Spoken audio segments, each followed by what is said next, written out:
So I'm Corporal Phil Eaglesham of the Royal Marines, and my sport's shooting. Yeah, so I joined the Royal Marines in 2004. Since then I've been to Afghanistan twice, Iraq once, jungle, Arctic. It's pretty much done everything that the Marines have to offer.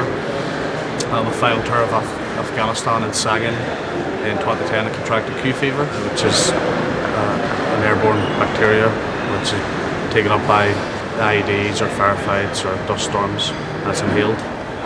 Since then, over the last 5 years, we've continued to deteriorate. No real prognosis, apart from deterioration. And then when I got ill, I wasn't able to do anything, and then not being able to walk and losing strength. Quite honestly, I mean, a year and a bit ago, I had enough of life. I was sitting in one chair in a room, curtains closed, and didn't want to move. And then life became too difficult, everything became too difficult. Mental health is something that people don't really think about, they can't really see, and alongside my illness it's sort of, you can't see anything. Then sport gave me a drive again, so I could physically see a score, I can see something improving. And because shooting is very adaptive, we were able to sort of take it on. You get to feel like I'm like everyone else rather than just sitting in a house, sitting on a seat all day resting, and it makes me feel normal. It takes me back to who I was probably more than anything. The sport element of health fairways has been at the forefront. It gives you something to be proud of outside of the military. Being in the military we're always very, very close, and it's a big family, and it gives you that outside it.